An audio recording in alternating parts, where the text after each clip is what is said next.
Rectangle, le podcast. I don't know if you've been informed, but the Birth Caul will be available soon in France, translated. I think it's the occasion to go back to the Birth Caul, because I think anyway his main theme is timeless. Well, sure. So, some people say that we never recover from our childhood. We never cure from our childhood. Or what do you think about that? Because of course the Birth Caul is about as well the prenatal state and then all the evolution of a human being. So do you think that people cure from childhood? I mean, when they have difficult childhood, of course. Well, I would say that to say that we never recover from childhood, although I would agree with the broad sentiment, I think that is probably placing the childhood experience in perhaps too negative a light. That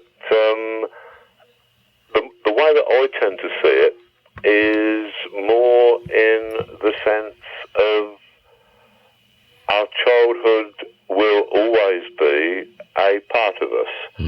That the way that I tend to see our passage through time is according to Einstein, who suggested that this was a solid universe of space-time, in which time was a kind of a perspective illusion of the fourth dimension.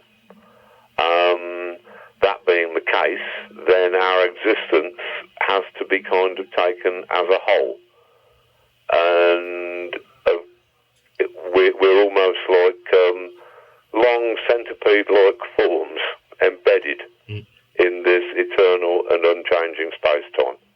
And if that's the case, then our childhoods are as much a part of us as our body organs or our legs, in that sense. So our childhood state tends to predicate the adults that we will grow into, the shape that we will eventually take on. That is all determined in those childhood years. And with the Birth Caul, we were trying to wind the tape back to that very primal landscape, that all of us have inhabited in one way or another at one time or another. What ancient says about the fact that time is circulatory is very interesting, but for some people we say that in a positive way they still have the child in them, which is that they can see things with new ways and with some kind of I'd say purity, but some kind of non-calculative or manipulative way. But at the same time, we say other people, they are childish in a dismissive way. To me, I mean, is a big difference. When people are childish, they are not in contact with their child. They are childlike. Yes, I mean, I agree that that's an apparent paradox, but I think it kind of vanishes if you see childhood as in our lives. Our childhoods are a tremendous source of energy and motivation. I think that you can say that whatever the person's life is like, it's what ends that energy is put to. For some people, found it very useful to be able to connect with the childhood self, who'd been so enthusiastic about comics when I was 7. But I agree that people who cling to the wrong part of their childhoods, people who cling to the ability to indulge themselves, like I say, the energy is there. Childhood will have an incredible effect upon us. What effect it has upon us, I think, is largely up to us. That we can put it to a good use, or we can become enslaved by, our childhood condition. Because I won't talk long about it because you talked already in various interviews about it. But the comic industry, I mean, especially the mainstream comic industry, rely in the wrong side of childhood in a way. Well, I think that's very true. I think that initially, well, I'm not even sure if it is true anymore. I think that initially comics were for children. That was certainly the case up until the 1960s. But what happened was that people associated with these characters from their childhoods so deeply that they became kind of addicted to them as a connection with their fondly imagined past and their childhood self. And so in the 1980s, when there were all of these newspaper articles saying that comics had grown up on the strength of a couple of books that were more mature than the rest of the material that was around, I don't think that was true at all. I think that it wasn't that comics grew up in the 1980s, it was that people didn't. And the majority, I mean, certainly for the superhero comics, the average age of the readership has got to be somewhere around 40 years old. Yeah. It is an audience of nostalgia-addicted adults that certain parts of the market are catering to. If it were to children, that would be a lot more healthy. But that doesn't seem to be the way that society is going. No. It's getting to be more regressive for you and me, I think. Yeah, well, I mean, one of the things that we were trying to talk about in the Birth Caul was the savagery of childhood. The violence, yeah. Yeah, that all of the things that were associated with it. What a frightening landscape it was. And not just our childhood, but our adolescence. All of the stages of our lives that led up to us being the people that we are. I mean, more the origins of the project, before it was actually transformed excellently into a comic book narrative by Eddie Campbell. The origins were with the beginnings of my magical practice. This would have been, 1995? And we'd just done our first magical performance the year before, in the summer of 1994, where we'd performed with poetry and music and various theatrical effects at the Bridewell Theatre in London. And we were very excited with the results from that. And when we were asked if we wanted to do a performance up in Newcastle, we said that we would. And then, as was our practice at the time, I got together with David J.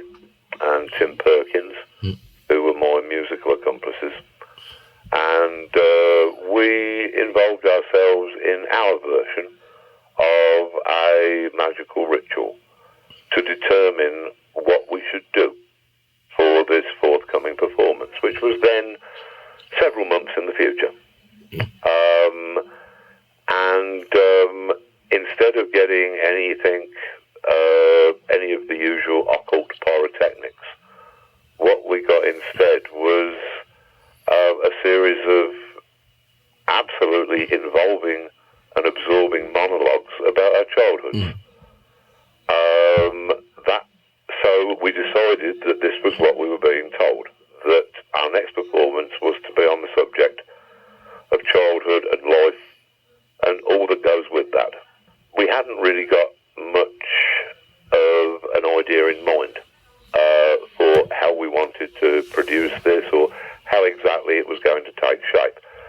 But we suggested that the people up in Newcastle might get us perhaps a school, an old disused school hall in which we could perform this stuff.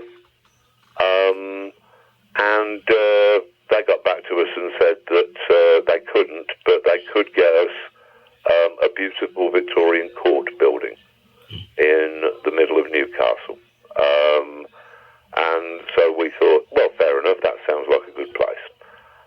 Then in the summer of that year, my mother died, which was quite an affecting time. She died at the same hospital where she'd given birth to me some 40 or so years before. And when we were looking through her effects, we discovered this piece of blue bandage wrap paper that was stained with what looked like blood and had some kind of membrane that had dried onto it. And I remembered that when my grandmother had died, my mother had been looking through her effects and had pulled out this same piece of bandage wrap and had exclaimed, "Oh, this must be our Jack's birth call." And so I knew that this was the birth call of my Uncle Jack, long since deceased. Knowing that birth calls had this superstitious significance, that they were said to protect people from drowning, and that they were much prized by sailors as a result of this, that they changed hands for large sums of money, I thought that this seemed like the central anchor upon which to fix this poem that I was planning for this performance. And so it all grew out of that. Mm-hmm. The performance was, I think, quite affecting. And then finally, after we'd finished the performance and we'd released the album, and I think that we discovered that actually not only sailors prized the birth call, but also lawyers. Apparently, lawyers in days long gone by would originally wear a birth call upon their head to signify wisdom. Mm-hmm. And apparently this is the origin of the modern day barristers' wigs. Mm-hmm. So, as it turned out, doing the one and only performance of the birth call in a Victorian court turned out to be exactly appropriate. It was a very nicely timed coincidence. About coincidence, but I don't know if it makes sense, but you was 32 when you was doing the performance. Right now I'm 32, and I was born in 1970, and your grandmother passed away in 1970. Well, it's sort of, it's kind of, these patterns in life were what we were trying to talk about. Mm. And, we had an awful lot of material we discovered when we set to work. Lots of things had been unearthed in the course of this ritual discussion. And it was a very intense experience. The actual recording of the birth call is the only one of the Moon and Serpent recordings which is absolutely live. It's a recording of the actual words that I was speaking upon the night. It wasn't re-recorded later. Everything that happens on that is what happened on that actual occasion, which lends it a certain power. This won't be audible in the comic book version, of course, but I remember that when constructing the music, I remember David J. had the idea that one of the things that he associated most with childhood was the sound of a playing card placed in the spokes of a bicycle wheel, which gave a very rhythmical, almost hypnotic sound. So he recorded exactly that sound and then treated it electronically, and that provided the basis for most of the hour-long musical piece that accompanies my reading. And so I suppose that what Eddie was doing when he adapted it into its comic book form, he was having to come up with imagery that would take the place of the music in the original presentation as an accompaniment to the words. And when he first suggested it, I really wasn't sure whether it was possible, but I knew that if it was, then Eddie would be the person to do it. And indeed, the job that he did was extraordinary. He really captured an awful lot of things that it was as if he'd been there or had seen photo reference. And I think that what he achieved with the art was similar to what I was hoping to achieve with the words, in that by writing about such specific things that were specific to my childhood, perceptions that I had when I was a small boy, by writing about those things so specifically, what I hoped to do was to achieve a kind of universality that people would be forced to remember their own equivalents of these things. Because I think that most of the things in the Birth Caul are pretty universal. Despite the fact that, yes, they are specific to me, but, there was that universal quality that we were aiming for, and I think that Eddie got that in the artwork as well. You said, I think last year in Nottingham in a conference with you, but showing people they are not alone is what art is all about. I mean, with a feeling or what. Well, this is it. It's sort of, and with the Birth Caul, by focusing upon these specific events, the texture of the linoleum under the family dining table, the mysterious patch of cobwebs under that table up in one corner, and a child wondering about what might have made those cobwebs. Just finding a pin on the hearth in front of the fire, looking at the shapes in the fire, the strange, creepy moments that would often intrude upon an otherwise fairly carefree childhood. I thought that by accurately reflecting those moments, it would remind people of similar things in their own past that had affected them in the same way. And indeed, when we did the actual performance, we had a couple of people come up afterwards and say that they had been transported back to the time when they were playing under the living room table. One of the women said, "Yes, I could remember the exact pattern on the linoleum," which was the effect that we were going for. That intimacy, something that is, yes, it's intimate, but it's universal. At the same time, yeah.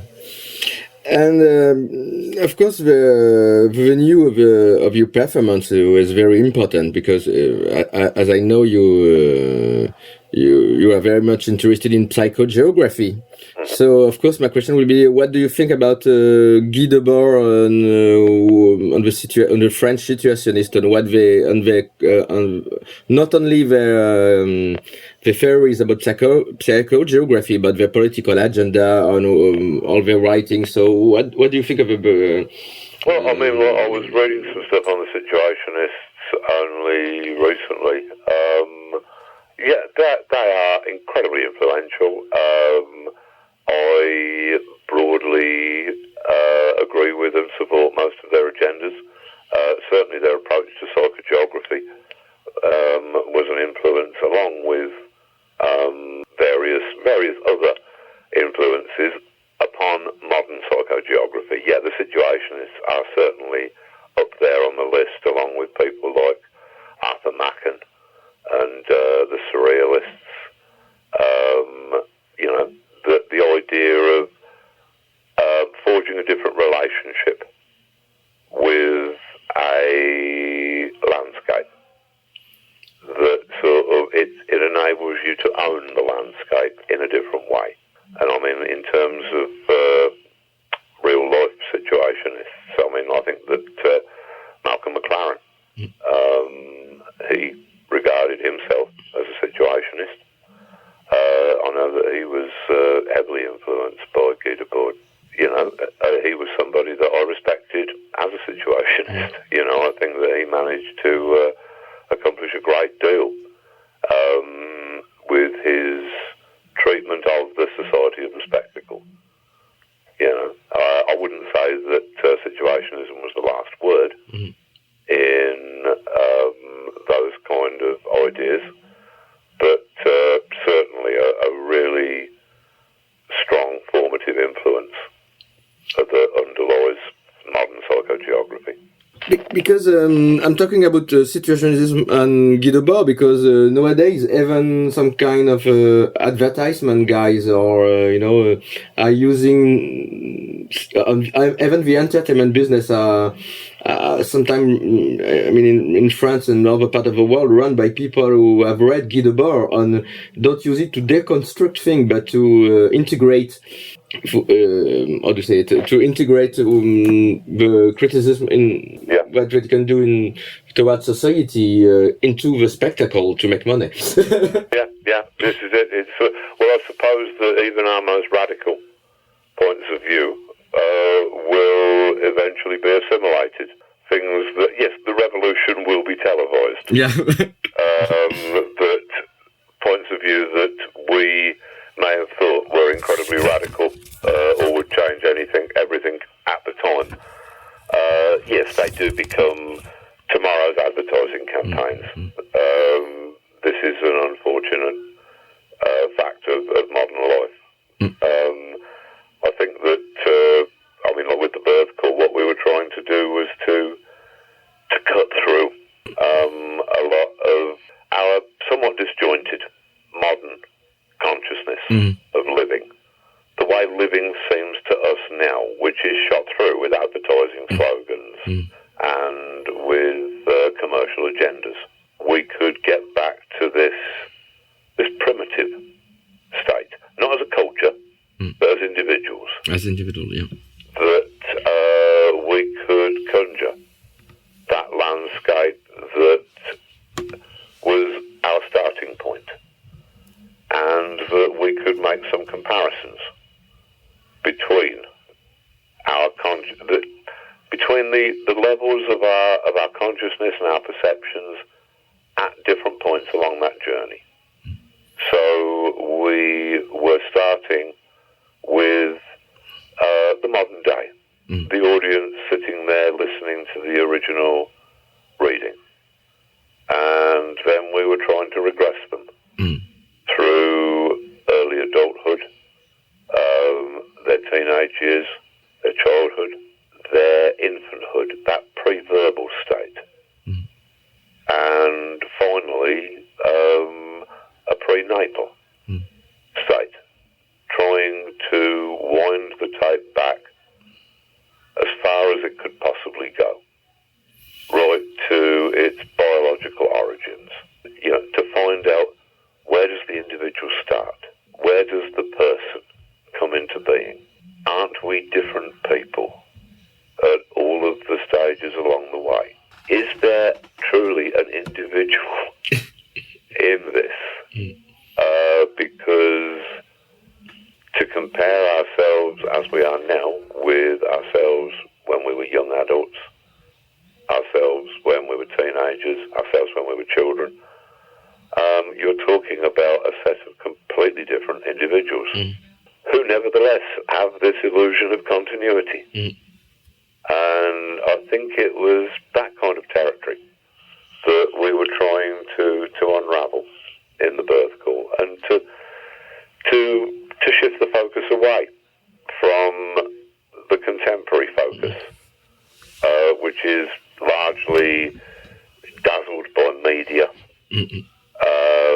and has become it's a very it's a disjointed and fractured self that exists in the modern world, easily distracted, difficult to focus upon any one area for too long. That is the kind of consciousness that we seem to be being programmed with in the present day. Probably, using techniques borrowed from Guy Debord. Yes, and I want to make a link between the conference you made with Melinda when you were on the Birth Caul, because you said, I think both of you said that art nowadays is much more a commodity, and I see it split. I mean, I see things split into two walls. We have art for art's sake, without any meaning, unless just doing art for art's sake, or just mindless entertainment. So, do you think that? I mean, the Birth Caul was the complete opposite of that. But do you think that? When you look at, modern art, going to the Tate Gallery, whatever, it seems that there's a big split. But the same, at the end of the day, whether you go to see a mainstream entertainment thing or just to see a art for art's sake exhibition, you just end up with nothing. You're left with nothing in either instance.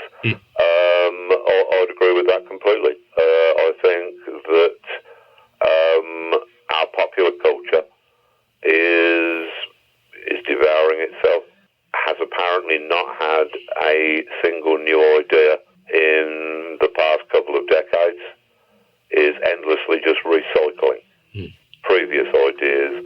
The movies are largely remakes of something that was popular in the 60s or 70s. This is at the lower end of culture. In popular entertainment culture, I think that the values are extraordinarily low. You can have remarkable entertainment culture that provides wonderful things. And certainly at the upper end of the spectrum, when you're talking about contemporary art, you've got equally the same kind of vacuum, where it's largely conceptual art, but the concepts, they're not really concepts of any great human importance. They're more like concepts that somebody at an advertising agency might come up with. You know, it's not saying anything very clearly, but it's saying it in a portentous way, and there's little of any real substance there at all. I mean, I have argued in, I think, a couple of occult journals that contemporary occultism and modern art could both benefit immensely by taking on each other's values. If occultists were to regard their rituals and the things produced by those rituals as a form of art, that would provide some standards, and it would also provide an output. It would provide an expression that people could look at and could judge. It would make it a much more vital field. At the same time, if artists were to regard their work as a form of magic, I think that would re-empower their work, would give it relevance. I mean, this was what we were trying to do with all of our Moon and Serpent presentations, the Birth Caul included. We were attempting to treat art as if it were magic.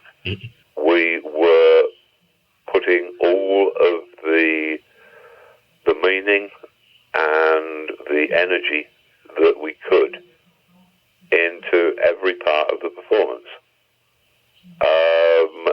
It wasn't enough to just produce a vague idea that sounded clever but actually had little human input.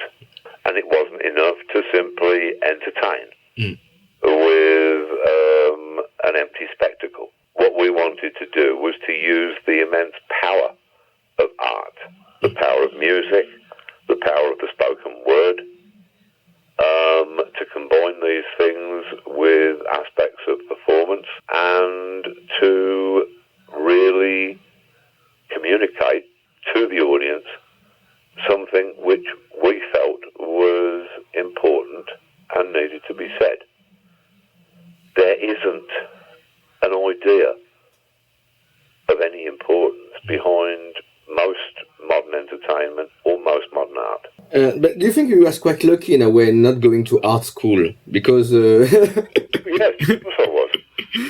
This is perhaps contentious, but I really do think that being expelled from school was one of the best things that ever happened to me in terms of education. I think that it allowed me to reapproach subjects that I had almost been completely alienated from during my school career, and to reapproach them with energy and enthusiasm. Subjects such as history were always impenetrable and dull to me while I was at school. Once I had left school, I found them incredibly fascinating. Mathematics, again. And some of the writers who had even survived me having to learn their work as part of an O-level course, which killed my enthusiasm for a number of probably very good writers. But reading them again, outside of the confines of an academic institution, I was able to actually understand them and appreciate them, and to see the fire that was in them. So, yes, I am not wishing to disparage art schools, because in the current climate, even art schools are an endangered species. But I would say that while, yes, to get a job in media, to get a job in this or that, probably you do need degrees from some sort of art school or academic institution. But to be an artist, I would say that in my experience, you do not need anything other than the burning impetus to be an artist. That if you've got that enthusiasm, if you've got that urge, then the rest will probably take care of itself, even without any academic backing. That's what libraries are for. Although, of course, libraries themselves are an endangered institution in our current times. But, there is an internet, and I believe that it can be used for other things than accessing pornography. It might be useful to look up a few facts or, things like that now and again. It couldn't hurt to try. Because I think as well that some artists, whether they want to work in popular culture or contemporary art, as well, are afraid to be marginalized. So whether they follow what the producer tells them for mainstream, or what the institution in France, for example, because there are lots of grants, or in England, Saatchi. Yeah, absolutely. So do you think, as well, maybe fear is a main enemy of art? Of course it is. To be an artist in a sense that I would think of as a genuine artist, I think you probably have to be, to some degree, fearless. One of my favourite stories about one of my favourite artists, who is the artist William Blake, yes,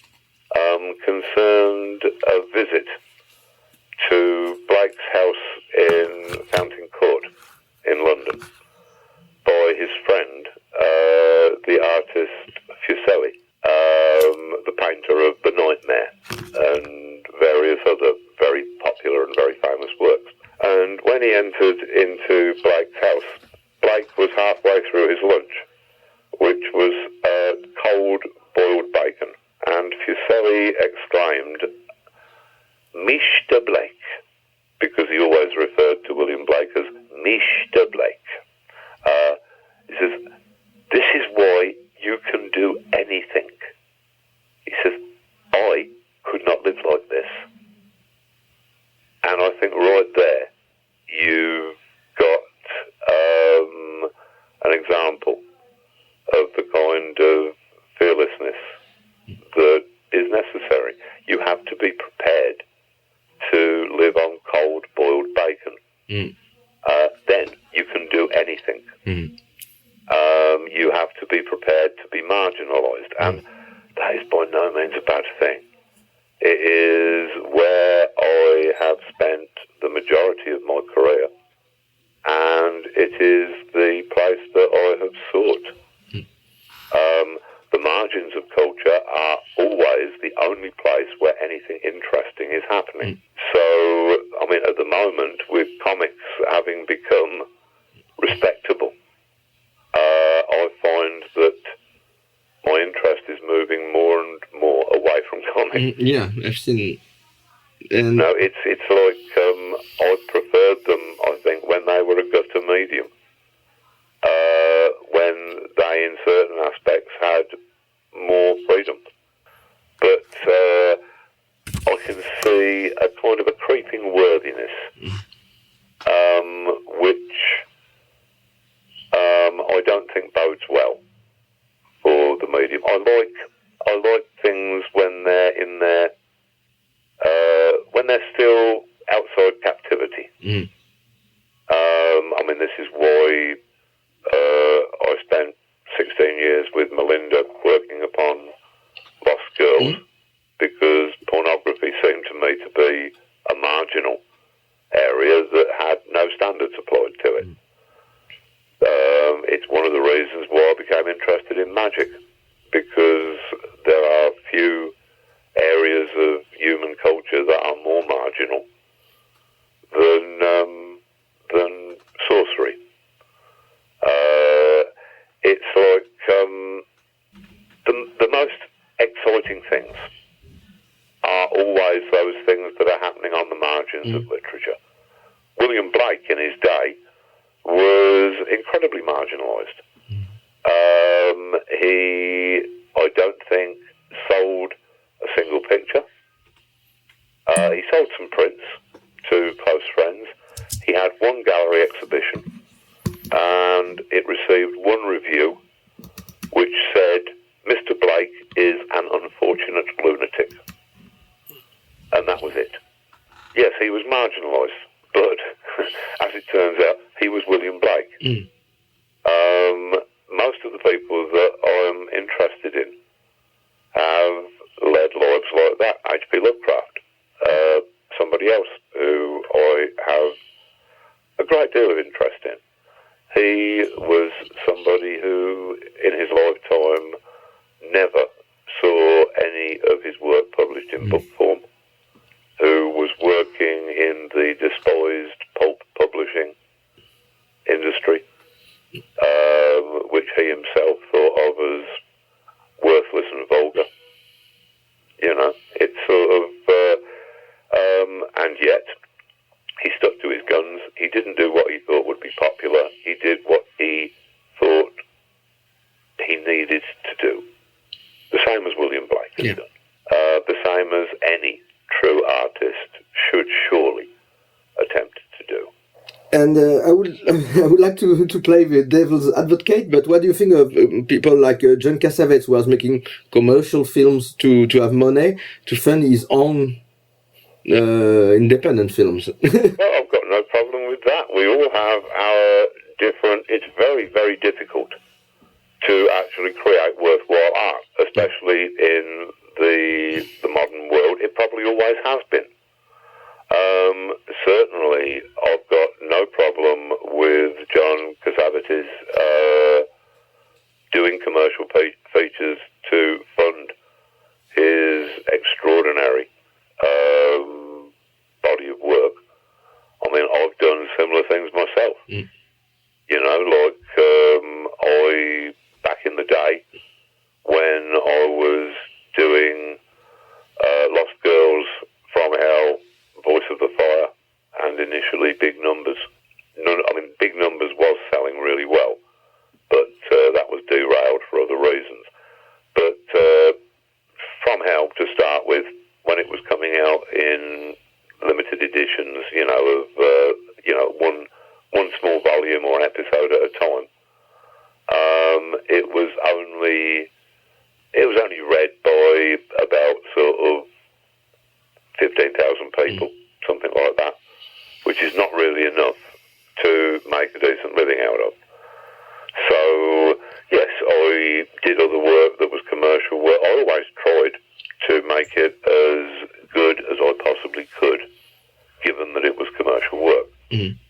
But, no, I've certainly got no problem with whatever strategies people use as a means of getting the work that they care about in front of the public.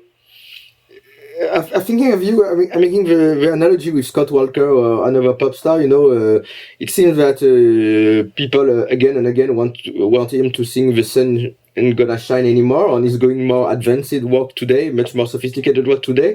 So, how do you cope psychologically with people who want to have do us another Watchmen or do us another Swamp Thing? Ignore them as Scott Walker has done, and admirably so. Much as I loved his Jacques Brel songs, I wouldn't ask him to keep repeating them for his entire career. And this is something that people have to understand in their relationship with art. I think that it's something that we've got the idea from commerce that all of our entertainments, all of our arts are a commodity that is there like tap water is there. That if we turn it on, it will be there. And say the comic companies have, of course, fostered this idea by stealing most of the characters, well, all of the characters from their creators, so that it is the companies who control the characters. Then they can continue to supply the adventures of Superman or Captain America or Spider-Man long after Siegel and Schuster or Jack Kirby or Steve Ditko are out of the picture. But no, you will get people who, yes, they really loved some piece of work that you did 20 years ago, and that's great, that's fine. They can reread it, they can, treasure it. But if you're still alive as an artist, then you are going to be moving, you're going to be progressing. I think that one of the biggest dangers that a lot of creators can fall into is the fact that after many early years of struggle, they will hit upon some formula that everybody likes. And that will be their golden rut. And they will continue to work in that same furrow for the rest of their careers. That all of their albums will be trying to recapture that album that did so well. All of their books will basically be new versions of that book that they had the big success with. I think that to be a real artist, you have to keep progressing. If you're not moving, then you're dead. As an artist, that sort of you should always be seeking out the most difficult things, the things that you don't necessarily want to do. I think D.H. Lawrence said you should immerse yourself in the least desirable element and then swim. That is the only brave thing for any artist to do. And by the way, just to resume that, what Mike Love said to Brian Wilson when he was coming up with in the Beach Boy with Pet Sounds, he said you fucked up the formula. Yeah, yeah, that's sort of this is it, and that is what artists are for. They are there to fuck up the formula. Yeah. That is the noblest thing that any artist can do. Art should always be working against formula. It's even if it takes some beloved artist into territory where you personally cannot follow them. There will be other people who can. You should just be happy for the enjoyment that you have got out of their work. You certainly shouldn't expect them to repeat your favourite thing all of their careers just so that you can get that sort of probably by the law of diminishing returns, probably that slightly reduced buzz that you got from it the first time. You're never going to get that again. As I would imagine that people are perhaps finding out with these Watchmen prequels, that there's no point. That it's not going to recapture the excitement of the original just because you've got the same characters. It's not going to be of any use or value at all. It will give you perhaps a slight nostalgic memory of the buzz that you got the first time. And then even that will fade. Best to just sort of let artists do what they're going to do. Let them be guided by whatever it is that artists are guided by. And if you don't want to stay along for the ride, that's fine. The artist is generally doing these things for themselves.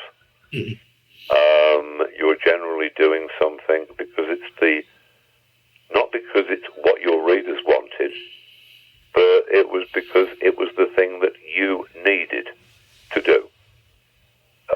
That has certainly been a governing principle throughout most of my career. Yeah, but do you think you are quite strong? Because, I know some talented artists who just become to be self-caricature because once they bite the apple, they are addicted to a certain comfort and a certain fame. And so... well, I think that you'll find that back when, probably getting on for 10 years ago now, when I was first going into my 50s, I did say that, of course, turning 50 was the age when I felt that I really needed much less comfort and security. These things are a trap, a velvet trap, but a trap nonetheless. I still live in a complete dump. All right, it's a dump that is stuffed with incredibly valuable books, and amongst the rubble somewhere. I live on a terrace street. I still hang around with all of the people that I used to hang around with. I am not afraid of cold boiled bacon. All right, I am a vegetarian, but if it came to it, yeah, I can remember cold boiled bacon from when I was growing up. And if it's good enough for William Blake, it would certainly be good enough for me. I think that there might be some truth in what you say, in that the majority of people in the present cultural circumstances seem to be flinching, cowering, to feel lucky that they've got a job, and not wanting to do anything that's going to do anything other than maximise their opportunities for success. Which, if that's the way that they choose to operate, then that's up to them. My feelings are that in the remote past, such a thing as the bardic tradition of magic. In the bardic tradition, you didn't have to worry about some local witch doctor or sorcerer putting a curse upon you, because that was a relatively minor thing. If someone puts a curse upon you, then yeah, maybe your hens will lay funny, or somebody will die of a disease that they would probably have died of anyway. The problem would be if a bard were to place a satire upon you, because that would destroy your reputation in the eyes of your friends, in the eyes of your family. If you were honest in your own eyes, and if it was a good enough satire, then centuries later, people could still be laughing at you. That was the power of the artist. If you trace any art form back to its origins, then you've got some witch doctor in a cave by firelight, perhaps with antlers tied to his head or her head, inventing painting and music and language and dance and theatre. All of our arts, the whole of our culture, seems to derive from shamanic origins, when these practices had tremendous power. Look at that, the recent Werner Herzog film about the cave paintings. I've forgotten its title for the moment. No, I see what you're talking about. But yeah, you know, it's sort of, back then, these images had got an awesome and sacred power. Back then, words had that same power. Almost the whole of magic is based upon linguistics. I mean, traditionally, it shares a vocabulary with poetry. We talk about evoking or conjuring in both magic and in poetry. The big book of spells, the grimoire, is just another way of saying a grammar. And I mean, even to talk about casting a spell may, at least Aleister Crowley seemed to think that was simply to spell something.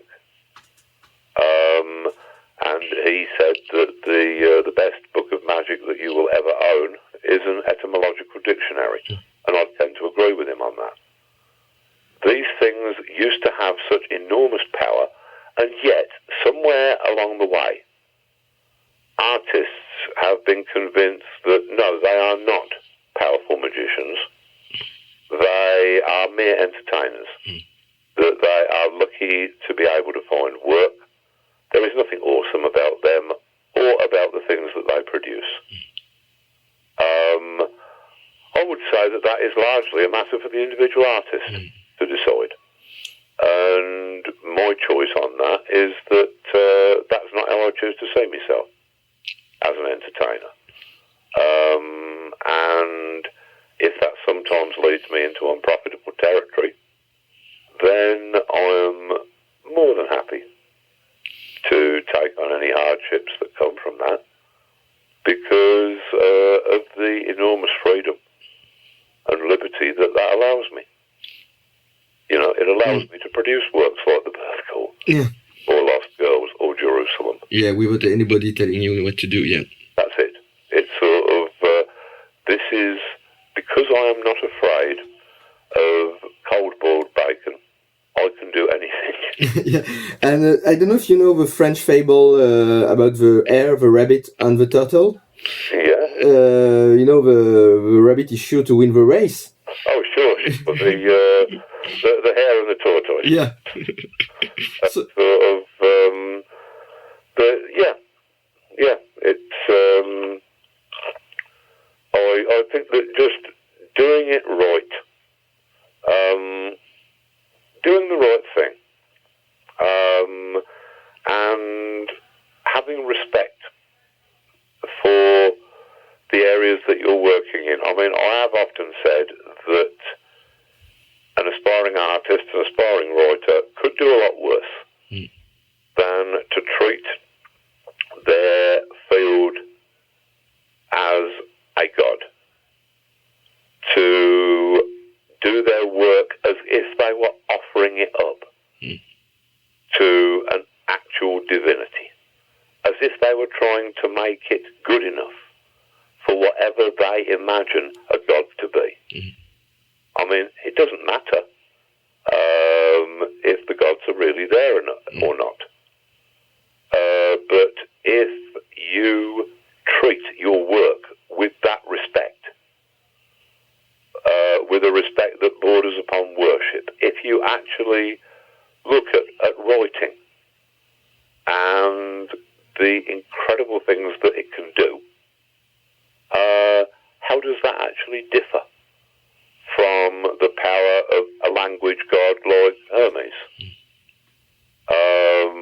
Anything that Hermes was said to be capable of, language is certainly capable of. It has shaped our entire species. That is immense power.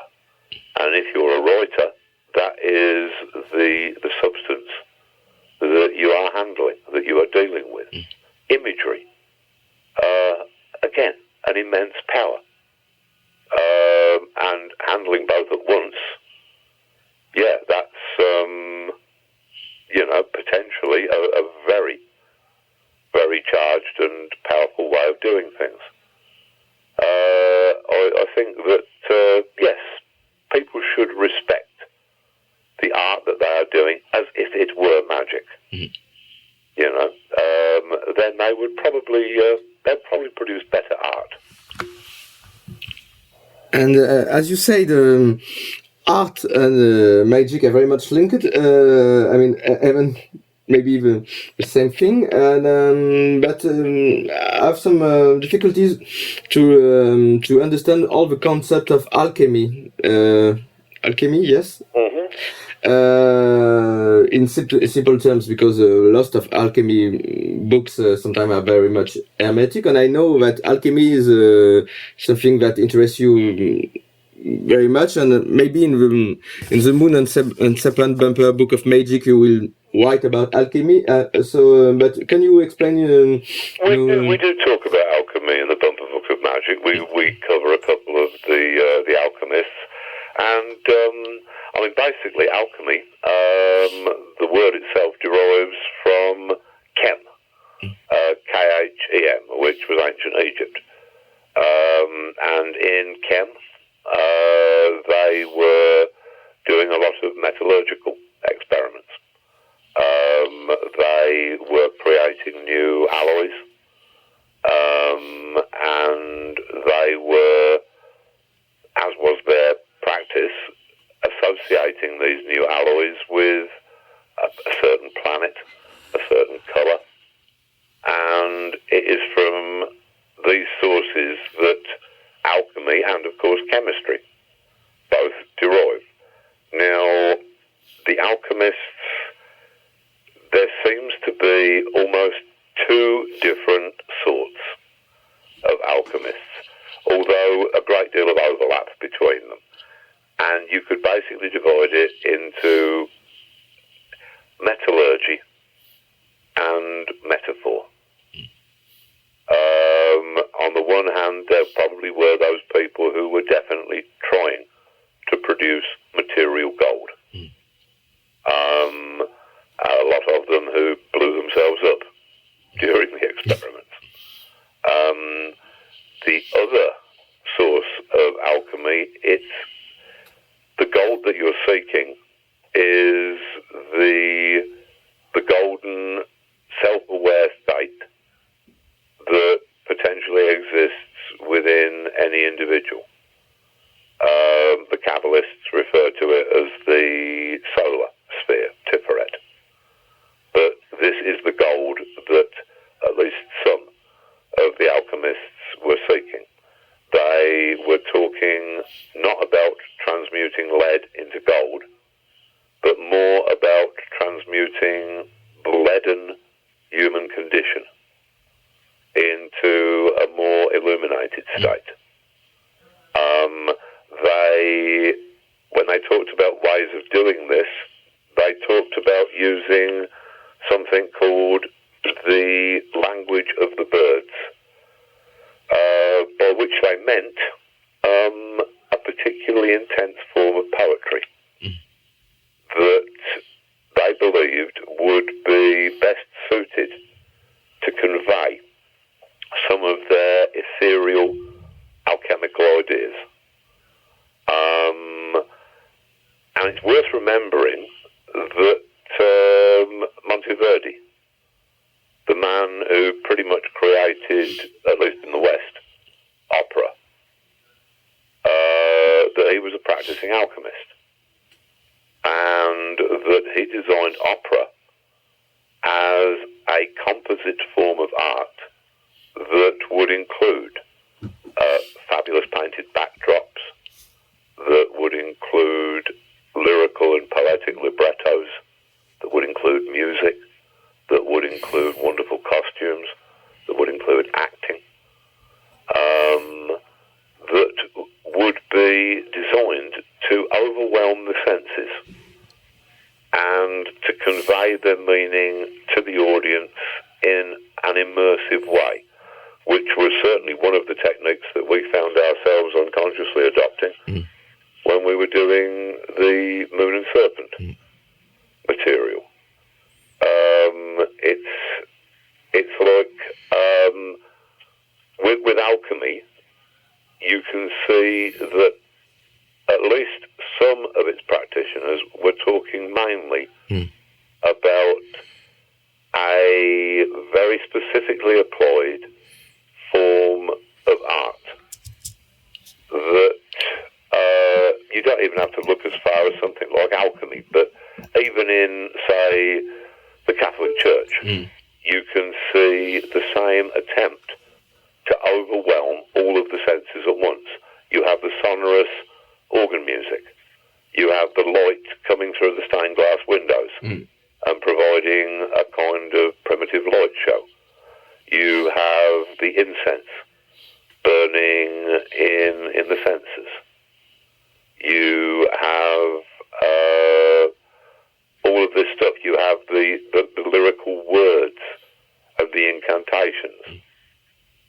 Most modern religion is attempting to do the same thing, to overwhelm the senses of the individual and to almost create a kind of fugue state in which the religious experience, for want of a better word, can occur. And I think that this was the aims of alchemy, and I think that when I was talking about opera, and Monteverdi's conception of opera as a vehicle for alchemical ideas, you can see why most of the early operas are in fact based upon alchemical themes. Most of Wagner's work, a lot of Mozart's, that these are dealing with, a coded version of alchemical philosophy. There's probably a lot more to it than that. But it's really a good starting point to to understand. Yeah. And just one last question about you. I mean, Nemo is just out. Will be out soon. I mean, in France will be out soon. I think it's already out in England and America. And just would like to know when will be the chance to read Jerusalem. Jerusalem. At the moment, I am sitting with chapter 33 on the screen in front of me. This is what I'm working on at the moment. There are 35 chapters in Jerusalem, if you include the prologue and the epilogue. And this final third of the book, I decided that in order for the writing not to seem tired or exhausted, which frankly I am at the end of this incredibly long work, but in order to not let the writing be exhausted or tired, I decided the only thing to do was to set very, very precise restrictions to make this third section of the book much more difficult for myself, which would force me to up my game, to actually work at the very limits of what I am capable of. So therefore, I've got one chapter that is based upon the experiences of James Joyce's daughter, Lucia Joyce, and which is written in an approximation of her father's language. Another chapter in this section is in the form of a Samuel Beckett play, which also features Samuel Beckett as one of the characters. Another chapter which deals with the Gothic origins, or the origins of the Gothic movement in Northampton and throughout the rest of the world. That is written in the style of a noir crime narrative. There's all these different forms and styles that I'm adapting for this final third of the book, and I know what the last chapter, chapter 34, is going to be written like, and I know what the epilogue, chapter 35, is going to be written like, which just left me with chapter 33, and I couldn't think of a sufficiently different form to do it in. Then I realised, after talking with Steve Moore, that the form that I was avoiding was doing it in verse. So I've decided, yes, all right, chapter 33 is going to be entirely in verse. And I am, I think, about 27 stanzas into it, out of 90 stanzas. As for when Jerusalem is finished, then people will see it. But I am very close to the end. I'm hoping that it will be out next year. Great. It's sort of, I know that I have been saying that for a number of years, but sort of, it's important. I mean, I waited for a long time before I made up my mind as to how to do this particular chapter. And if it took that long to make up my mind, then that's how long it took. Yeah. But on the other hand, I am very, very pleased with the way that the work is shaping up. I've gone through my moments of doubt while working on it for this 6 or 7 years. But no, I am very pleased with the way that the final work should manifest itself. You know, so no, you know, I hope people enjoy it. Yeah, I'm sure about that. Yeah, just one last question about that. Each different chapter with different exercice de style exercise. Do you think it's influence your mood as well?